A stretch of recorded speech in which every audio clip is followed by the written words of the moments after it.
Welcome to the Counselors of Real Estate's Top 10 in Podcast series. In these 10-minute episodes, we'll discuss one of the prevailing 2021-22 top 10 issues affecting real estate. I'm your host, Jonathan Schein, CRE, and CEO and Executive Director of the Real Estate Limited Partner Institute in New York. The Counselors of Real Estate are trusted advisors finding solutions to complex real estate challenges. Experienced, innovative, and credentialed problem solvers, counselors practice in 20 countries and offer expertise in more than 50 real estate disciplines across all asset types and classes.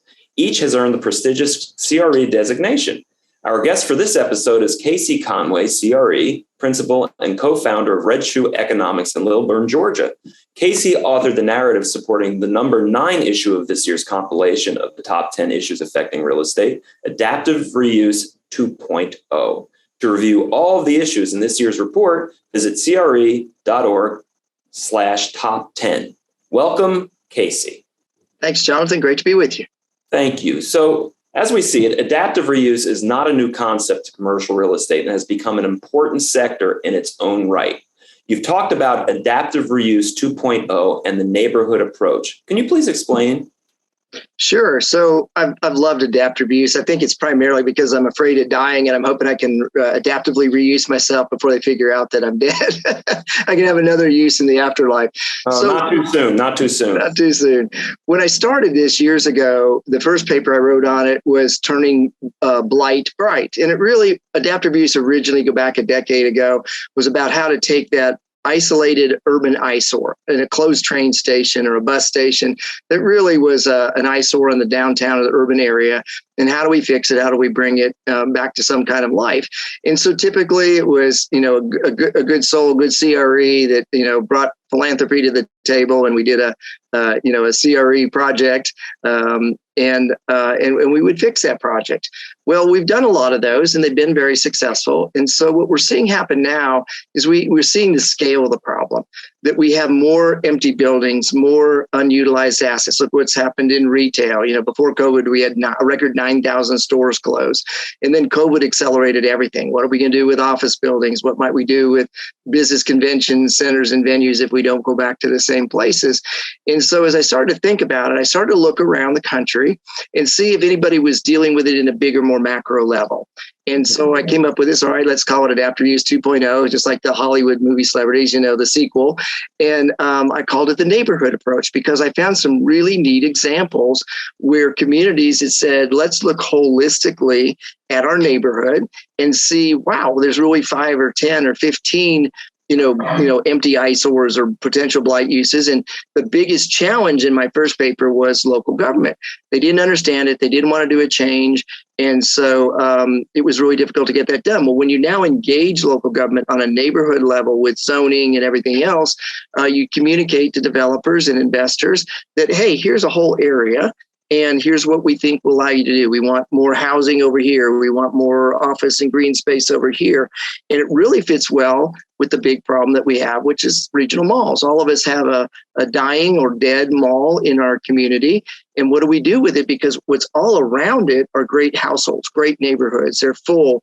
It used to be, the retail and commercial real estate would follow the rooftops.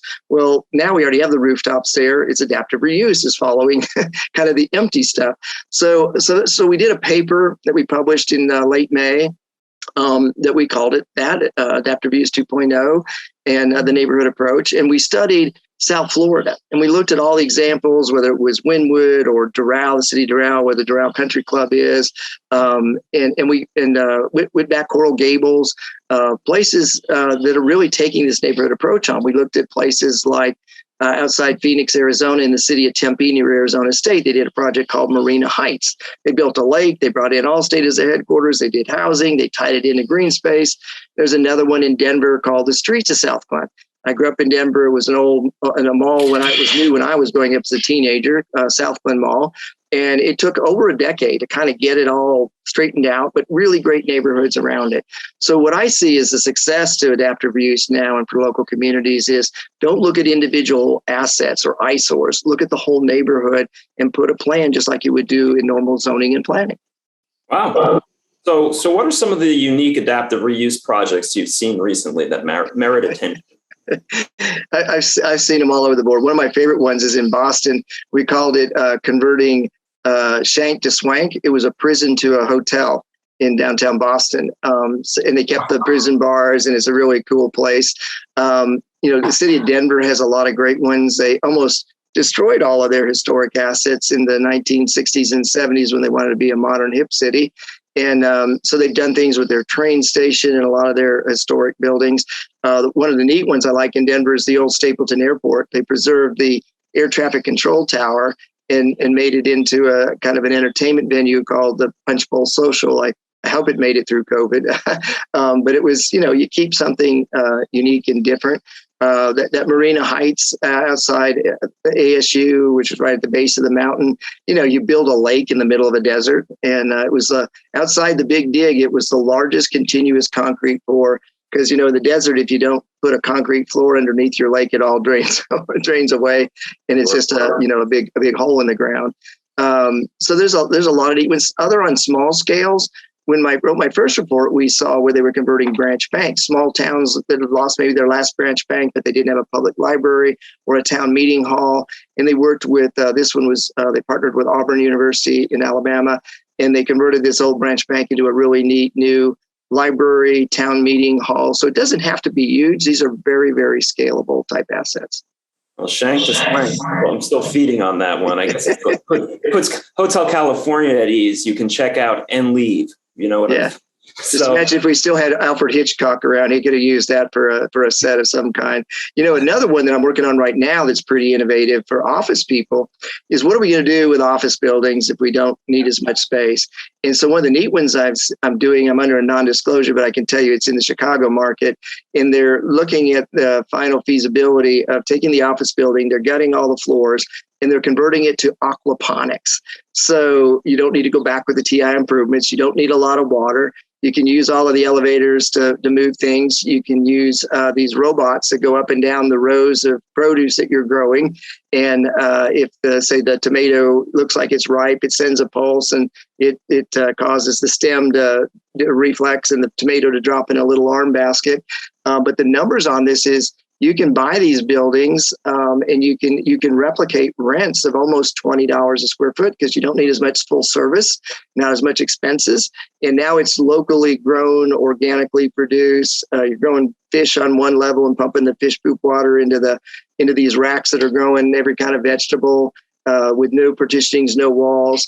And so it could be a really interesting use of some office buildings or portions of office buildings where you're doing aquaponics, and the margins are great for organic, locally grown, locally sourced fresh fruit and produce. Actually, that's kind of incredible, but I have one quick question before we close. Does that change the need for improving the floor load? I mean, that water's heavy. So it's very little. They're just little lines that come out that pump into these racks. It's about the same as what the water load that you've got the different water containment systems at the upper levels of the office building that gravity flow. No adaptation to it. They actually have to turn down the water pressure that's in the bathrooms because they need less of a flow. It's really a trickle and out of the containers that are growing, say, tilapia fish. So very, very efficient, doesn't require a lot of new TIs. And we just got to convince the lenders that, what the new NOI is and what the reserves are. That's incredible. Well, thank you, Casey. As we know, repurposing real estate impacts more than one property or one block. It has a positive effect on the entire surrounding neighborhood. All of the 2021 top 10 issues are highly interconnected and indicative of a changing and evolving real estate landscape. We're grateful for your knowledge and contributions to this year's report. Join us next time for another discussion of the top 10 issues affecting real estate. I'm Jonathan Schein on behalf of the Counselors of Real Estate. Thank you for joining us for this episode of the Top 10 in 10.